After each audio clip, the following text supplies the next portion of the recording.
Bonjour, bienvenue. Bonjour à tous. Donc, avec Jérémy, on fait partie d'Evolix, une entreprise créée en 2004. On propose des services d'hébergement et d'infogérance à base de logiciels libres.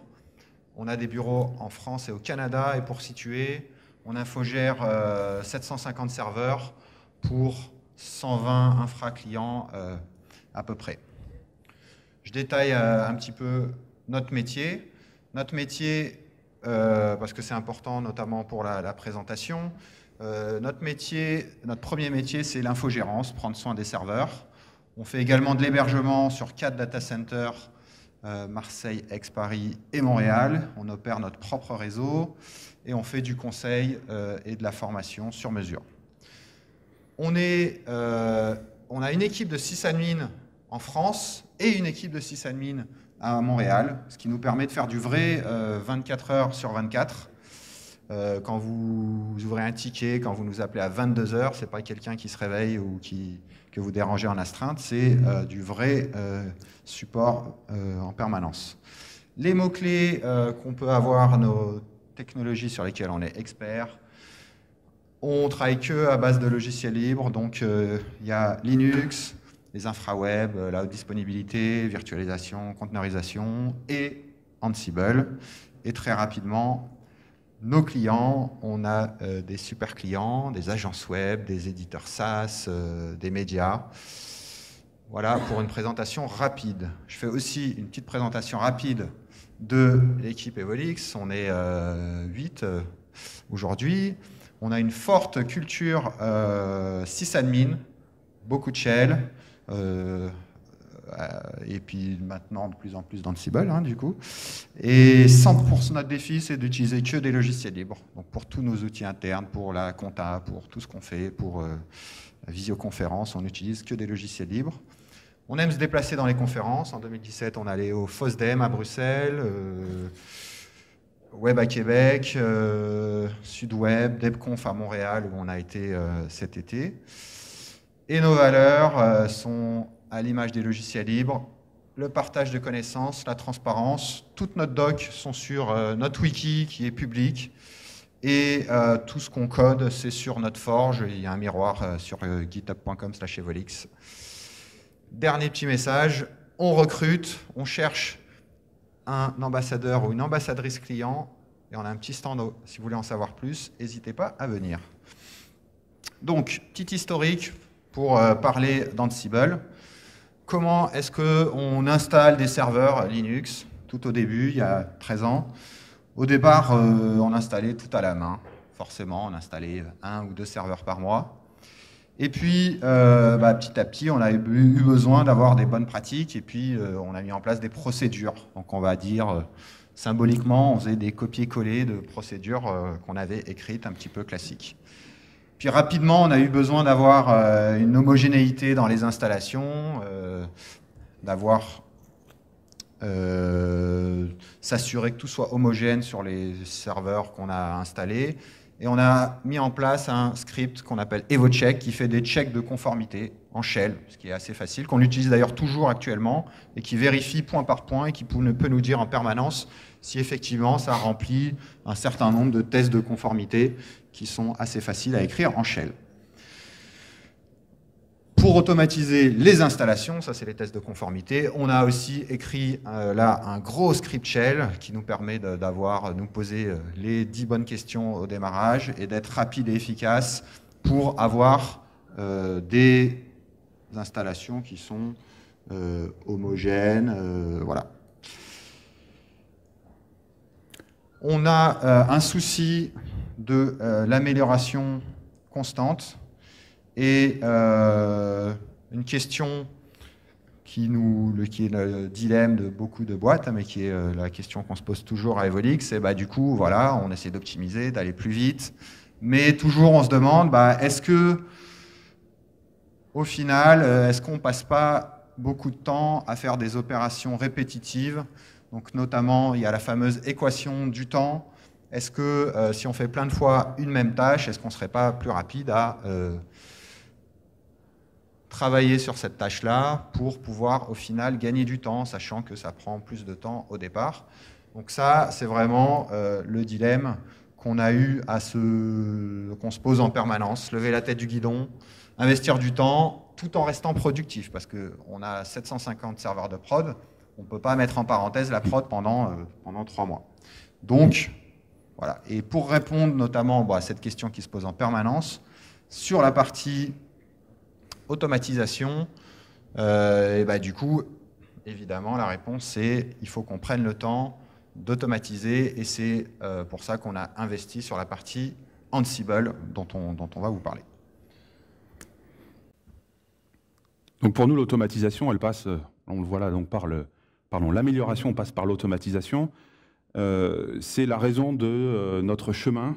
Voilà, on veut s'améliorer, on veut aller plus vite, on veut être plus efficace, donc on va vers l'automatisation. La question, c'est par où on commence, quels sont des domaines.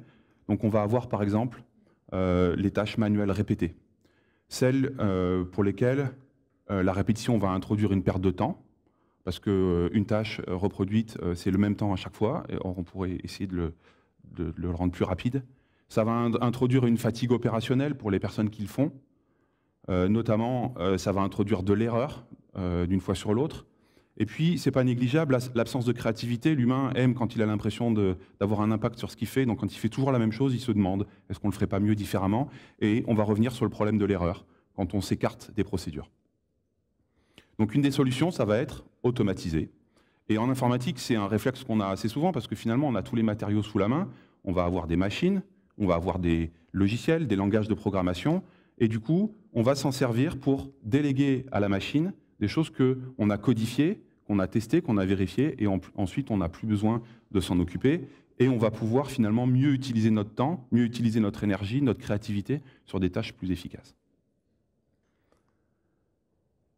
Donc on l'a vu, on a parlé, on utilise beaucoup de shell, le shell c'est un très bon outil, c'est un outil très bas niveau, c'est un outil très généraliste qui permet de faire beaucoup de choses, y compris d'aller vers de l'automatisation, sauf que c'est vraiment un outil généraliste et qu'on a décidé de basculer progressivement vers des outils dédiés qui vont proposer vraiment des fonctionnalités spécifiques vraiment adapté à l'automatisation.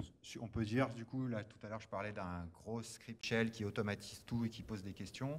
Et là où on a vu vraiment la limite, c'est qu'on commençait à écrire beaucoup de tests, finalement, pour s'assurer que si on doit insérer une ligne dans un fichier, est-ce que la ligne n'est pas déjà présente? Donc, on écrit beaucoup de if, beaucoup de conditions. Et au final, on était un peu limité par l'outil du shell, finalement, pour écrire une sorte de programmation. Et c'est là où effectivement les outils dédiés vont apporter des primitives pour faire ça de manière beaucoup plus efficace. Et du coup, ça nous permet de passer à la vitesse supérieure, c'est-à-dire vraiment d'être efficace, d'avoir à écrire moins de lignes pour le résultat qu'on attend.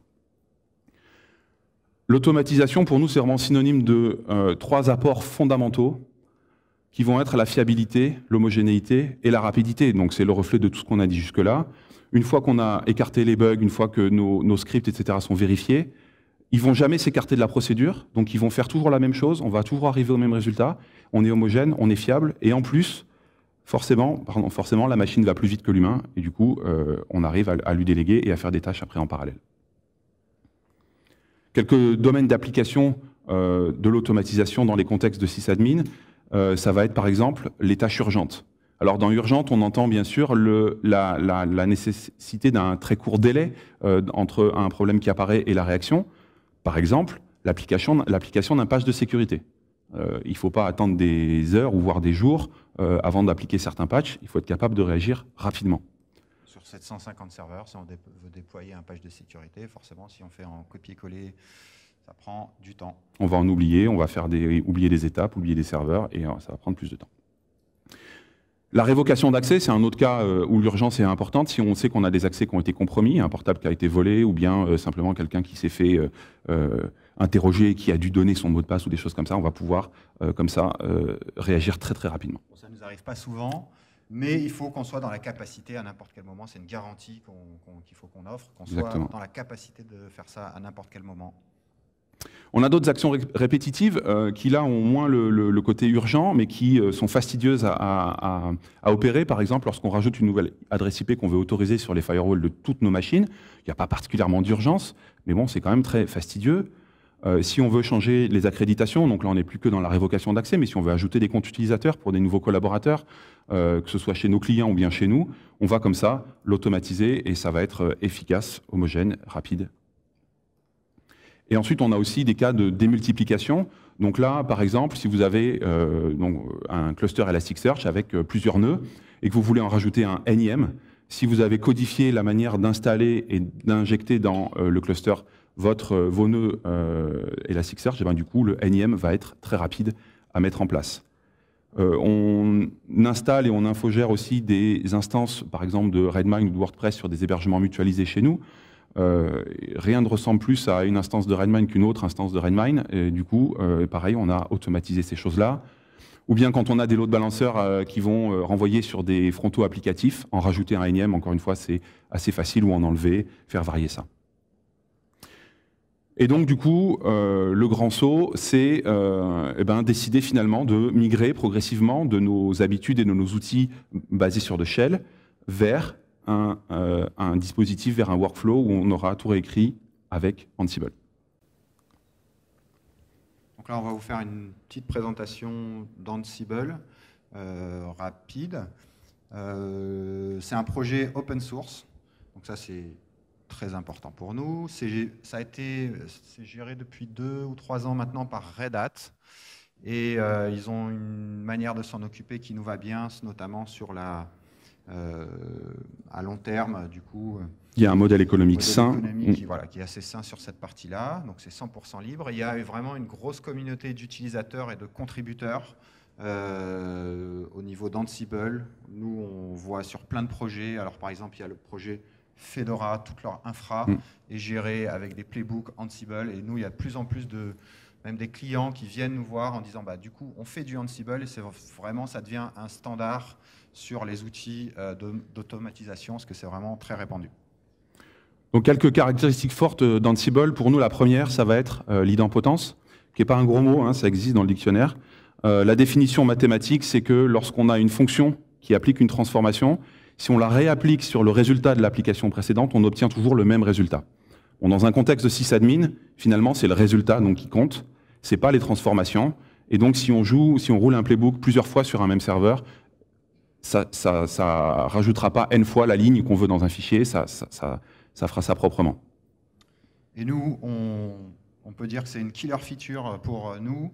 On trouve que c'est une killer feature. Alors, c'est dans beaucoup d'outils d'automatisation, mais la particularité d'Ansible, c'est qu'il se concentre, quand on écrit du code, du YAML, il se concentre justement sur cette optique d'écrire le résultat et pas justement la transformation.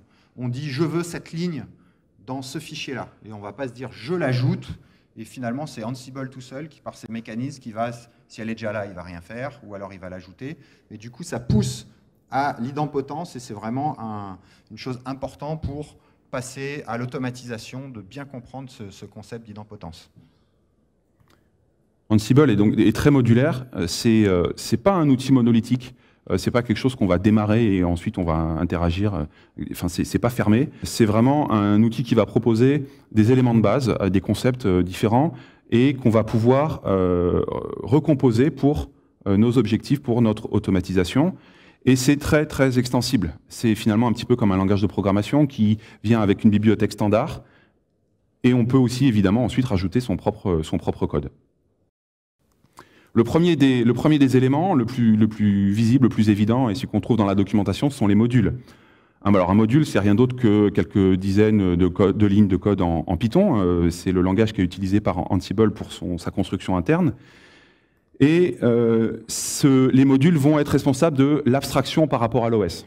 Donc par exemple, si vous voulez vous assurer qu'un service est démarré ou redémarré, que ce soit sur du BSD, sur des variantes de Linux ou d'autres systèmes, dans ce que vous manipulez via Ansible, c'est la même chose. Par contre, évidemment, les commandes qui seront exécutées seront différentes, mais il y a une couche d'abstraction qui est proposée. Un exemple, on va dire, je veux que le résultat, je veux que le service Apache soit démarré. Et du coup, évidemment, s'il n'est pas démarré, il va le démarrer. Et puis, il va détecter avec quel mécanisme, système D, init, comment est-ce qu'il doit le démarrer. Et ça, finalement, c'est une couche d'abstraction. Nous, ce qu'on va juste écrire, c'est « je veux que Apache soit démarré ». Effectivement, et c'est ça qui va permettre aussi l'idempotence, parce que tous ces tests conditionnels sur est-ce que je dois faire, est-ce que je dois pas faire, quelles sont les choses présentes, c'est encapsulé dans ces modules. Et Ansible fournit une bibliothèque standard qui est conséquente. Il y a, je vais dire, plusieurs centaines de modules. Ça grossit au fur et à mesure des releases, et on peut aussi même créer nos propres modules. Alors rapidement aussi, on a des tasks et des handlers, donc le principe c'est la mise en œuvre de ces modules dans le contexte de nos playbooks, de nos recettes. On va dire avec quelle variable on veut l'exécuter, si c'est une copie de fichier, quel est l'emplacement source, l'emplacement d'arrivée, etc. Et on a aussi donc des templates. On va pouvoir générer des fichiers ou générer des fragments de fichiers avec de la logique, avec des variables, etc. Donc très utile pour l'aspect dynamique. Une petite notion, c'est évidemment dans les outils d'automatisation, c'est l'inventaire. L'inventaire d'Ansible est vraiment très simple. Notamment, c'est dans un fichier, ça peut s'utiliser dans un fichier à plat ou même directement en ligne de commande pour dire je veux aller sur tel serveur, tel serveur. Et le fait que ce soit finalement simple, extensible et dynamique, nous, par exemple, on a un contexte, donc on a 750 serveurs, évidemment. Tout ça, c'est référencé dans un système d'information, les versions, les services qu'on surveille, où se situe le serveur, tout un ensemble d'informations dans notre système d'information. On génère les outils de monitoring, etc. ou autres. Et de façon très simple, on a généré un inventaire. Donc tout ça, c'est stocké dans un URL d'app. Et on a une interaction très simple pour avoir un inventaire à partir de notre URL d'app. Ça c'est vraiment fait sans effort et c'est vraiment très souple. On a aussi un concept de rôle. Donc le rôle, c'est finalement un petit peu comme un paquet dans votre système. Il va permettre de mettre ensemble tout ce qui sert à un but commun. Par exemple, configurer tel service de base de données ou configurer telle autre chose, on va donc le retrouver dans un rôle. Ça va contenir du coup des tasks, ça va contenir des handlers, des templates, etc. On a un système qui est vraiment encapsulé. Et ça facilite du coup la réutilisation parce que cette chose-là, on va pouvoir la copier, la déplacer ou bien la centraliser dans un dépôt. Un exemple, là, c'est une sorte d'arborescence d'un rôle. Donc là, le rôle MySQL. Alors, on ne va pas passer en revue toutes les possibilités, mais on voit bien qu'on a la partie tâche où c'est l'installation des packages, la configuration, il y a les handlers, il y a les fichiers de template pour avoir le système de configuration. Donc voilà, et après, c'est ça où, par exemple, nous, on va en parler un peu après, mais on a des dizaines de rôles, un rôle MySQL, un rôle Apache, un rôle PHP, un rôle Java, enfin tout ce qui correspond à nos bonnes pratiques et qui sont finalement à l'image de notre documentation. Et c'est finalement l'exécution où on est capable, maintenant en quelques secondes, d'appliquer concrètement nos best practices. Et tout ça se retrouve dans des playbooks qui sont du coup l'élément le plus haut niveau, celui qu'on manipule vraiment dans les interactions avec les serveurs. C'est ça qui va définir le contexte d'exécution, sur quelle série de machines on va être exécuté, avec quel type de parallélisme, quelle gestion d'erreurs, etc. C'est ça qui va organiser les tasks et les rôles pour dire ce qu'on doit faire, dans quel ordre, quel est l'état attendu, le résultat attendu pour le ou les serveurs. Et c'est aussi ça qui va servir donc de chef d'orchestre, parce qu'on peut faire certaines choses sur certains serveurs en parallèle avec d'autres. Donc on a comme ça une gestion unifiée. Le pas d'agent, c'est aussi une caractéristique très forte d'Ansible. Ça veut dire simplement qu'il n'y a pas de démon qui va tourner sur vos serveurs, il n'y a rien à installer, il n'y a pas quelque chose qui tourne en permanence avec des privilèges, avec des ports ouverts, etc. Rien qui tourne en route. Rien qui tourne en route. Et Ansible, quand on va rouler un playbook, va simplement utiliser une connexion SSH à la demande, en respectant tout ce qui a pu être configuré autour d'SSH pour l'accès à ces machines. Ça nécessite simplement Python sur la machine. Je n'ai pas dit installer des bibliothèques en Python Ansible sur les machines, mais simplement un interpréteur Python, parce que finalement, Ansible, via la connexion SSH, va pousser les éléments qu'il a besoin d'exécuter dans les répertoires temporaires. Ça va s'exécuter selon les droits qu'on a définis, et ça va ensuite disparaître. Et du coup, encore une fois, c'est une killer feature pour nous, parce que c'est ça qui nous permet d'utiliser et d'adopter Ansible graduellement, très ponctuellement sur des serveurs pour faire juste des actions urgentes, voire pour gérer complètement des serveurs ou des infras. On a pu faire ça progressivement et sans impact. C'est le satisfait ou remboursé. Si on ne veut plus utiliser Ansible, on arrête d'utiliser Ansible, il ne reste rien sur les machines. C'est vraiment très très propre. C'est ce qui permet d'avoir une adoption progressive et puis de revenir en arrière finalement à n'importe quel moment. Donc ça, c'est vraiment important. Et ça ne nous force pas à aussi avoir une approche centralisée. On peut très bien avoir une approche complètement décentralisée, et c'est important parce qu'il existe aussi Ansible Tower pour les besoins, pour ceux qui voudraient avoir une approche plus centralisée. Le fait de ne pas être forcé de centraliser, on peut aussi centraliser. Du coup, nous, on peut lancer, on a des machines spécialisées sur lesquelles on peut atteindre tous les serveurs, mais on peut, donc ça n'empêche pas de le faire. Et du coup, Ansible Tower, c'est le produit alors qui était commercial jusqu'à il y a quelques mois chez Red Hat, avec un support payant, et qui est devenu open source depuis peu. Donc c'est vraiment, notamment, il gère toute la partie interface, inventory. Voilà. Après, nous, pour l'instant, on l'a intégré avec nos outils, notre système d'information, donc ça ne correspond pas à notre approche, mais ce n'est pas exclu que dans les prochains mois, on s'y intéresse. Et surtout pour des infrastructures vraiment complètement homogènes, où on veut avoir la vue sur tout ce qui se passe sur tous les serveurs, avec du reporting, etc. C'est assez utile. Donc Ansible va proposer une véritable orchestration avec un assez large spectre d'utilisation possible. Par exemple, Ansible sait faire du provisioning. Il y a des modules qui vous permettent de démarrer des VPS, de créer des conteneurs, d'instancier des VM, et des choses comme ça. Ensuite, évidemment, bah, c'est le propos qu'on connaît le plus, c'est la configuration. Une fois que la machine existe, on va s'y connecter, installer, configurer, redémarrer les services et faire tout ça. Mais on peut aussi faire du déploiement applicatif ou du déploiement de fichiers, de contenu ou quoi, par exemple à la manière de Capistrano, qui est un outil beaucoup plus ancien, hein, mais où on va avoir des séquences pour déployer du code, pour compiler des assets, pour redémarrer des services, pour changer des liens symboliques et des choses comme ça. On peut aussi faire tout ça avec Ansible. Et si on combine les trois ensemble, on peut du coup retrouver une capacité d'orchestration complète, depuis l'inexistence de la machine jusqu'à sa présence dans une infra complexe. On est capable de travailler avec des environnements Docker, on est capable de travailler avec des environnements derrière des load balancers, ou de faire du blue-green deployment par exemple, où on va provisionner des machines et quand elles sont prêtes, elles vont remplacer d'anciennes machines, etc. Ansible nous permet vraiment, avec un même outil, de faire tout ça. On travaille avec Ansible donc depuis 2 bonnes années.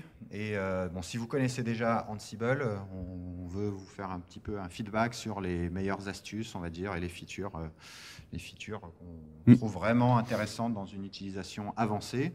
Donc, il y a notamment quelque chose qui est très intéressant, c'est quand on lance un playbook plus ou moins complexe, il y a l'option diff qui permet en fait d'avoir un mode verbeux de chaque modification qui a été faite. S'il y a des, voilà, un peu comme un diff dans un patch logiciel. Donc ça, c'est l'option intéressante. Et la deuxième option, c'est l'option check, qui ne va pas lancer les actions, mais qui va se contenter de faire un dry run pour détecter du coup toutes les modifications. Et quand on utilise les deux en même temps, c'est très intéressant à la fois pour faire du dev, puis à la fois quand on lance en prod, ça permet de faire vraiment une vérification de ce qui va être fait concrètement au niveau du système. On en reparlera un petit peu après, d'ailleurs, juste après. Ara, on le cite, c'est un plugin très simple. C'est vrai que l'output par défaut d'Ansible, il est en JSON, il n'est pas forcément très optimisé pour la lecture humaine. Et c'est un petit plugin qui permet d'enregistrer les sorties et de les rendre plus jolies en nous disant ce qui a changé, ce qui n'a pas changé. Et donc nous, on l'utilise au sein d'Evolix et c'est très intéressant. C'est open source, bien sûr. Oui. On a aussi Ansible Vault, donc ça fait vraiment partie d'Ansible, mais c'est une fonctionnalité qui va permettre de chiffrer des fichiers entiers ou des variables. C'est très très utile.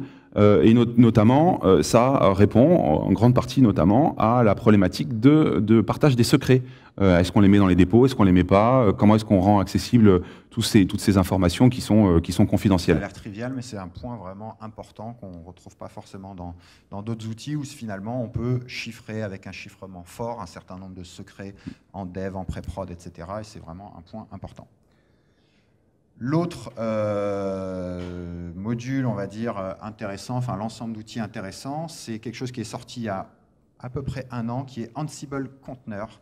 Donc Ansible sait gérer, interagir avec du Docker, notamment manipuler l'API pour dire je récupère une image, etc. ou autre. Mais aussi, ce qu'il sait faire, c'est que quand on écrit nos playbooks, on écrit finalement la façon dont on installe, dont on configure, et ben en fait, on peut utiliser ça pour remplacer les Docker files. Et au final, on n'a plus besoin d'écrire des Dockerfiles et Ansible Container va builder des images Docker à partir, du coup, par exemple, d'un rôle. Donc, suivant, si on utilise 4 rôles, on va builder 4 images. Et ça va être, du coup, on pourra gérer ça et le builder pour Docker, puis éventuellement sur des machines virtuelles sans Docker. Enfin, vraiment, ça permet d'avoir plus de recul et une vraie orchestration. Évidemment, quand je dis Dockerfile, c'est aussi tout ce qui est Docker Compose, donc ça génère finalement en tâche de fond un Docker Compose qui d'ailleurs qui est utilisable. Et c'est ce que je disais avant, donc on peut aussi interagir avec Docker, on peut interagir avec Kubernetes, installer Kubernetes, piloter Kubernetes, évidemment, le Docker sait faire ça et il y a des modules pour faire ça. Ça, c'est un cas qui ne tombe pas forcément sous le sens. Quand on envisage Ansible, on pense serveur, mais on peut aussi évidemment utiliser Ansible pour faire du provisioning de machines de travail. C'est-à-dire qu'on va se connecter soit directement en local, soit via du SSH, peu importe, mais du coup, on va uniformiser dans un parc. Par exemple, si on a un nouveau collaborateur qui arrive, on installe son poste très rapidement, ou bien lorsqu'on veut garder uniforme toutes ces choses-là sur des laptops ou sur des machines de travail. On peut utiliser Ansible pour ça. Ce n'est pas notre objectif au départ, c'était de s'occuper des serveurs, mais finalement, naturellement, par exemple, on reçoit un laptop tout neuf, de l'avoir opérationnel, on a un playbook, on dit on veut tel paquet, on veut telle configuration, on le lance et 3 minutes après, du coup, on peut changer de portable, se faire voler son portable. Ce n'est pas un souci, on est capable d'avoir vraiment une installation identique en quelques secondes. Alors notre adoption d'Ansible, elle ne s'est pas faite du jour au lendemain, elle a été progressive. On a démarré en 2013 avec Puppet, donc là c'est plus l'automatisation générale, mais un client nous a proposé une infra où il y avait déjà du Puppet, on s'est intéressé à ça. Bon, Puppet ne nous a pas beaucoup convaincus en tant qu'outil, par contre l'automatisation, ça a été un peu notre premier déclic sur ce type d'outil-là. Un peu plus tard, un de nos salariés, un de nos collègues a découvert Ansible, a fait une démo interne, nous a bien montré ça. Ça nous a beaucoup intéressé. On a fait une évaluation des cas d'usage qu'on pourrait avoir dans notre contexte, et on a fait une sorte d'étude d'impact plus ou moins formelle sur ce qu'il faudrait changer dans nos workflows, dans nos compétences, dans nos habitudes. Et l'issue de ça a été positive. On s'est vraiment dit qu'on avait envie d'investir là-dedans. Donc pendant les 2 années qu'on suivit, on a commencé à préparer quelques playbooks pour faire les tâches répétitives et les tâches urgentes dont on parlait tout à l'heure. Voilà quelques playbooks qu'on a utilisés avec parcimonie, etc. Courant 2016, on a gagné en expérience, forcément, à force de l'utiliser. On a vécu des changements de version d'Ansible, on a gagné en confiance. Et du coup, on a commencé à l'utiliser sur de plus en plus de serveurs, pour de plus en plus d'actions, de clients, etc. Donc, à un usage vraiment à bien plus grande échelle. Et finalement, c'est depuis l'année dernière, fin 2016, qu'on a démarré un projet ambitieux qui s'appelle Ansible Role, qui est un projet public, et dans lequel on va retrouver donc tout ce qu'il y a dans notre wiki, tout notre savoir-faire, va se traduire dans des rôles qui sont publics, qui sont accessibles et qu'on peut du coup utiliser rapidement et facilement, nous et vous, pour mettre en place des choses qui sont à la sauce Evolix.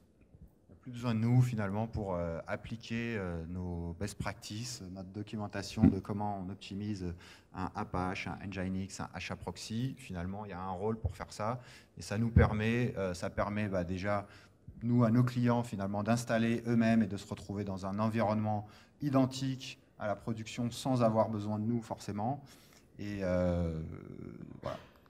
Et du coup, cette année, donc en 2017, on est vraiment dans une situation où on est capable d'installer complètement des machines avec Ansible. On a complètement porté notre ancien système à base de shell. C'est la version 2 de cet outil-là, même s'il il a changé de technologie, mais on en est là aujourd'hui.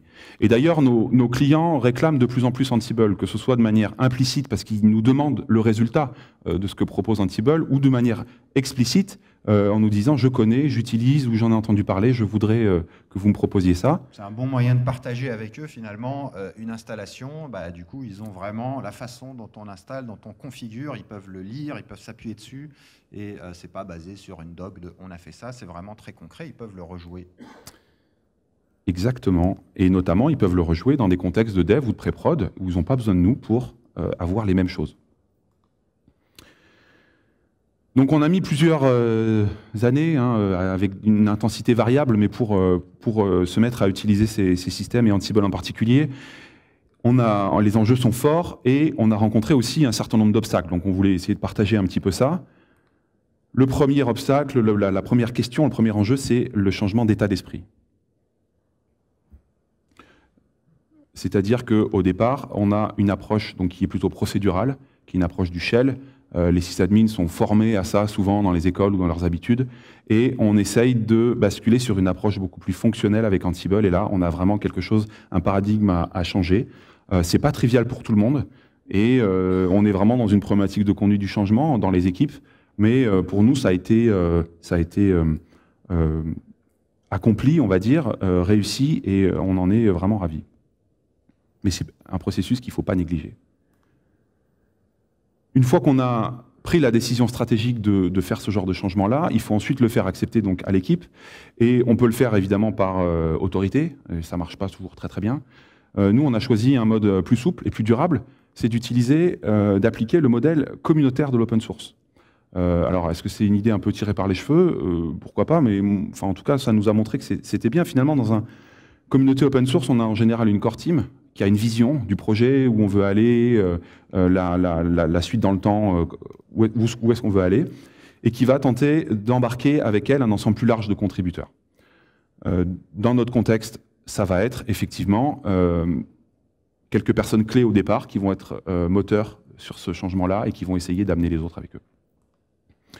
Et du coup, si cette analogie nous va bien, ben on peut regarder que dans les recettes qui marchent dans les communautés open source, on peut essayer de les appliquer. Donc on va voir qu'une forte implication va engendrer de l'appropriation et va éviter de nous mettre dans une situation où on a des personnes qui sont consommatrices de quelque chose qui est produit par une sous-équipe qui aura mis des outils à disposition. Au contraire, on a un vrai partage. L'enthousiasme et l'énergie des éléments les plus moteurs va se transmettre également, motiver les autres. Quand on a l'impression que ce qu'on fait crée de la valeur et crée de la satisfaction, eh bien, on a envie d'y participer. Documentation et convention sont des éléments très importants. C'est comme ça qu'on va avoir des exemples quand on va arriver sur le projet. Lorsqu'on va proposer des contributions, on va pouvoir avoir des retours qui sont circonstanciés, qui sont précis, avec des éléments concrets. Et puis, ça va permettre aussi de décliner sans réinventer la roue pour se faire la main et arriver progressivement dans le partage. Et du coup, dans notre culture sysadmin, c'est vrai que là, du coup, c'est plein d'éléments qui viennent du monde du dev, finalement, qui arrivent en masse. Il y a effectivement une pratique qu'on applique de plus en plus, qui est le pair programming.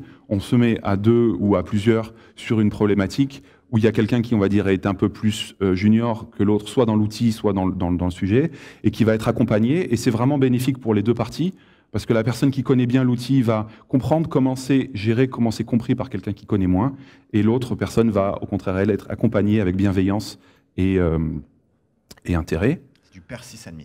C'est du pair sysadmin. Et puis, on fait aussi quelque chose qui nous tient à cœur, c'est des flash conf. Les flash conf, une petite parenthèse, ça c'est le principe, c'est de dire que n'importe qui, à n'importe quel moment, peut lancer une flash conf. Ça dure 7 minutes 30 maximum. On peut parler de n'importe quel sujet, d'un cas client qu'on vient d'avoir, d'un travail qui a été fait depuis plusieurs semaines, d'expliquer une organisation de code YAML ou autre. N'importe quel moment, c'est-à-dire qu'on commence, c'est pas grave si tout le monde n'est pas là, on enregistre sous un format screencast avec un commentaire, etc. Et du coup, on fait ça depuis plus de 2 ans. Et puis, par exemple, on a à peu près 50 flashconf par an. Donc, on a maintenant, évidemment, on met en ligne en interne ces flashconf. Et on a plus de 100 flashconf qui nous permettent aussi, dans les conversations internes, d'y faire référence, de faire passer, c'est ce qui permet du coup de faire passer les bonnes pratiques. Et donc, bon, voilà, je ferme la parenthèse, mais ça, c'est une astuce que je vous conseille d'appliquer dans vos équipes, le principe des flashconf. Et puis cet esprit communautaire qu'on a en interne, c'est remarquable, mais on l'a aussi de plus en plus avec nos clients. Nos clients s'impliquent. Lorsqu'on démarre un projet Ansible avec des clients, on crée un dépôt guide qui est privé, évidemment, c'est confidentiel, mais qui est partagé avec le client. Il y a des notifications à chaque commit, à chaque événement, qui permettent d'avoir une grande transparence et d'informer le client sur ce qu'on fait, quand on le fait, quels sont les diffs, etc. Ça permet pour ceux qui sont pas tellement techniques d'avoir une vue d'ensemble, de voir un peu le rythme d'évolution, de voir quand les choses sont faites et d'avoir un peu vraiment les grandes lignes. Et puis on a aussi certains clients qui ont des vraies compétences simplement qui n'ont pas le temps et donc qui nous délèguent des choses. Et là, ils vont vraiment pouvoir avoir une collaboration active avec nous, nous proposer des patchs. Voilà, donc coder avec Ansible les playbooks avec nous, ils rajoutent certaines parties, nous on peut les vérifier et inversement, et donc du coup il y a une vraie collaboration du coup qui se fait concrètement.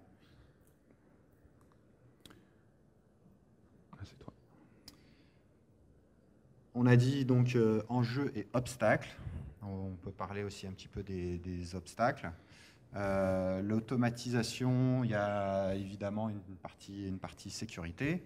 Donc, l'outil lui-même peut avoir, Ansible peut avoir des failles de sécurité. Il y en a eu en 2016, et donc il faut être bien conscient de ça, parce qu'effectivement, on utilise un même outil pour propager sur tous les serveurs. Mais finalement, la contrainte de sécurité, je dirais la plus importante, c'est d'avoir en tête que on ne travaille plus sur un serveur. Dans certains cas, on travaille sur quelque chose qui va être propagé sur des centaines de serveurs.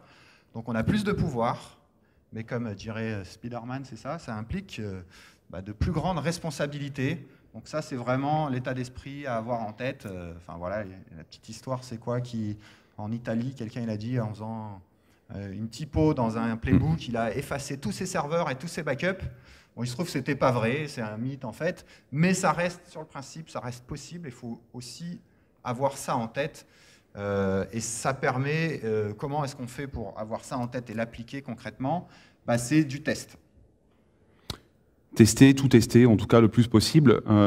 C'est quelque chose qui est pas forcément évident dans l'univers sysadmin parce qu'on a malheureusement un manque d'outils efficaces, agréables à utiliser. Et de fait, c'est un cercle un peu vicieux, mais un manque de culture éventuellement autour de ça, même s'il y a des volontés d'améliorer. Pour moi, créer des rôles, par exemple, créer des playbooks, ça ressemble beaucoup à de la programmation. Et du coup, ça me parle bien à mon cerveau de développeur. Et du coup, ça nous permet vraiment d'envisager Ansible comme un framework, comme un cadre de travail. Et du coup, de se retrouver avec des outils qui sont ressemblants et avec des réflexes culturels qui sont ressemblants. On peut même dire que Ansible va un peu infuser cette culture du test dans l'univers sysadmin. Et du coup, en envisageant l'infrastructure comme du code, on va pouvoir faire des choses assez connues, et assez classiques. On va pouvoir faire du dry run, on l'a dit tout à l'heure, avec les options check et diff. On va pouvoir faire des tests de déroulement. En prenant une VM ou un conteneur, on va jouer notre playbook, voir est-ce qu'il va au bout sans s'arrêter sur une erreur de syntaxe, sans avoir mal géré un cas d'erreur ou une particularité. On va pouvoir faire des tests d'idempotence. En jouant plusieurs fois notre playbook, est-ce qu'on n'applique pas et réapplique pas des choses qui vont être destructrices? Zéro changement à la deuxième fois, ça prouve l'idempotence.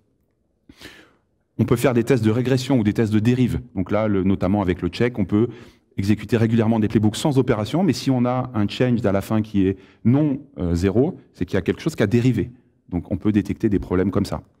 On peut aussi faire des tests d'acceptation. Il y a des outils, par exemple, comme Kitchen, qui vont permettre de vérifier que si on a installé un service et qu'on l'a démarré, est-ce que le port est bien en écoute au niveau TCP? Est-ce que l'utilisateur est bien créé? Est-ce que les droits qu'on a voulu mettre sur tel fichier sont les bons? Donc, comme ça, on peut faire vraiment des tests d'acceptation. Nous, on utilise pas mal Kitchen. On peut retrouver des points Kitchen YAML dans nos rôles, dans notre projet Ansible Roles, ce qui nous permet justement d'avoir du test sur les rôles qu'on déploie. Et dans certains cas, on peut même aller jusqu'à faire des tests d'infra, donc remonter des copies d'infra. Les playbooks sont les mêmes, on va les jouer sur d'autres machines que les machines de prod. Donc là, c'est rien d'autre que des environnements de pré-prod ou de staging avec des tests et des validations, etc. Bon, tout marche bien. On a installé, on a automatisé, on a un système qui marche. Mais ce qui est pas mal, c'est d'avoir un certain recul. Qu'est-ce qui se passe dans quelques mois, dans quelques années? Comment tout ça va bouger? Alors, dans un monde parfait, on a des systèmes volatiles partout, c'est très bien, on rebuild à chaque changement. Il peut arriver dans la vraie vie de temps en temps qu'on a des systèmes, des bases de données, du NFS, du Samba, qu'on ne peut pas redémarrer à n'importe quel moment, 5 fois par jour. Voilà. Et un point important pour gérer ça, et finalement d'ailleurs, c'est le cas où on a pas des systèmes immutables, mais même avec les systèmes immutables, au final, même si c'est sur du long terme, on va avoir des upgrades à faire. Du Elasticsearch, il y a des versions qui sortent tous les 3 mois, qu'on va vouloir tester ou autre. Et c'est très important de bien gérer ces fichiers de configuration, de les gérer intelligemment. La première chose qu'on peut se dire, au final, OK, dans mon Dockerfile, dans mon Ansible, je vais avoir un fichier monolithique que je vais du coup pousser à chaque fois. Mais ça, c'est pas optimum. C'est pas optimum parce qu'à chaque release de Elasticsearch qu'on voudra tester, si vous avez 250 paramètres, vous allez finalement avoir un temps fou à dire tiens, ça c'est les paramètres par défaut, ça a changé, il y a un nouveau paramètre, comment est-ce qu'on fait pour merger tout ça? Ce qui est important à avoir en tête, c'est de gérer, les solutions pour gérer tout ça, c'est à la fois les include, ce qu'on appelle le conf.d, où on peut avoir un répertoire où on a la conf qui est éclatée, et également les overrides, ce qui permet d'avoir une conf par défaut et qu'on va aller surcharger avec des paramètres. Et ça, c'est important de le faire, soit parce qu'on a des systèmes du coup, qui vont avoir une certaine durée de vie, ou même si les systèmes changent, c'est important d'avoir une configuration qui soit optimisée. En pratique, qu'est-ce que ça donne? En pratique, donc, on fait des inclusions et des surcharges de config. Le principe un petit peu général, c'est qu'on a le fichier original qui va être poussé par le service, le fichier php.ini, le fichier my.cnf, etc. pour MariaDB. Et nous, on va mettre dans notre rôle notre propre fichier de défaut, mais qui ne va pas aller l'écraser, qui va se contenter de le surcharger. Et ensuite, quand on fait des surcharges spécifiques pour certains clients, pour certains contextes, on va avoir à nouveau une surcharge qui va bien nous indiquer quelles sont les spécificités pour ce client, sans perdre de vue quelle est la configuration pour défaut d'un rôle. Donc ça, c'est joli.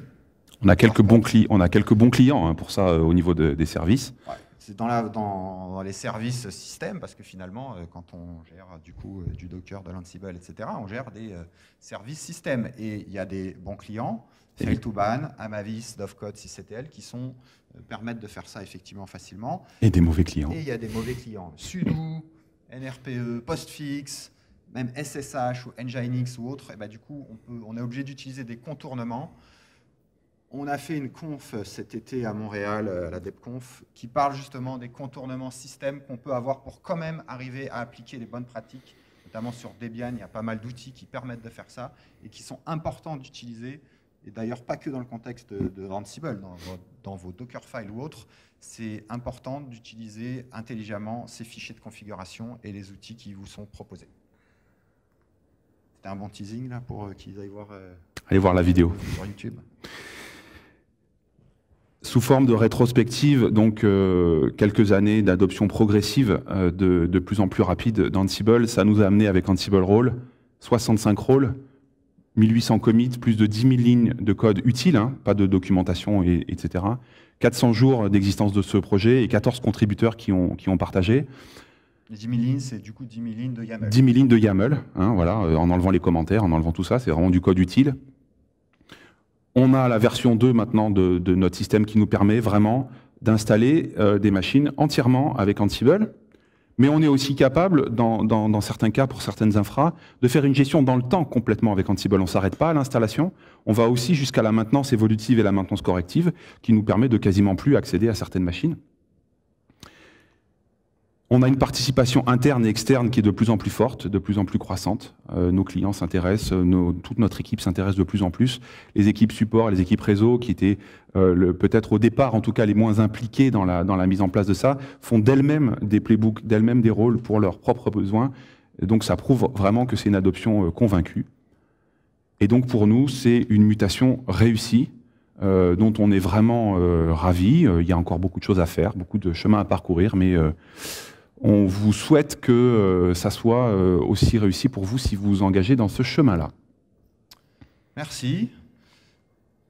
Je ne sais pas si on a le temps pour des questions. Dans tous les cas, on est là toute la journée. On est très, très ouvert au partage de nos connaissances. Donc, n'hésitez pas. Merci.